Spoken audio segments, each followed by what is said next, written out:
Pala yung project ko ngayon, guys. PNR Cabuyao Station, Laguna. Ito yung magaganapan ngayong gabing ito. Ang ganda na yan, guys, no? Hindi ko alam itong lugar, itong barangay na to. Yan, PNR po yan. Kami po nagkakabit ito. Ayan. Kagabi, yan ang ikinabit namin, yung segment. Yan, guys, no? So, gaganda na. Shoutout sa mga taga Laguna dyan. Maganda na itong lugar nyo, guys, no? Mayroon ng railway. Mapapabilis na ang inyong biyahe. Diba? So, maraming salamat, PBBM, ang aming mahal na Pangulo. Siyempre, Marcos forever na lang. Wala lang iba, Marcos na lang yan.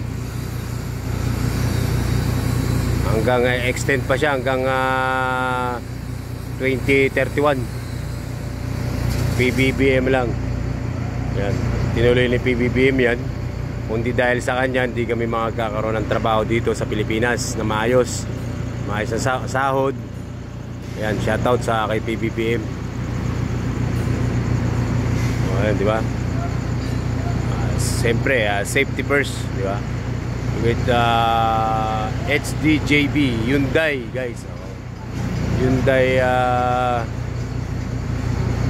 aming company, Hyundai. So maraming salamat, mahal na Pangulo.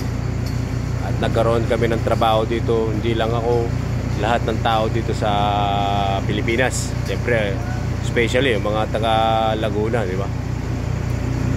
Yan, shoutout sa iyo, mahal na Pangulo. Long live po sa inyo lahat, sa inyo, Marcos family. God bless po kayo. God bless po ang inyong mga ginagawa, lahat po. Maraming salamat. Ingat po kayo.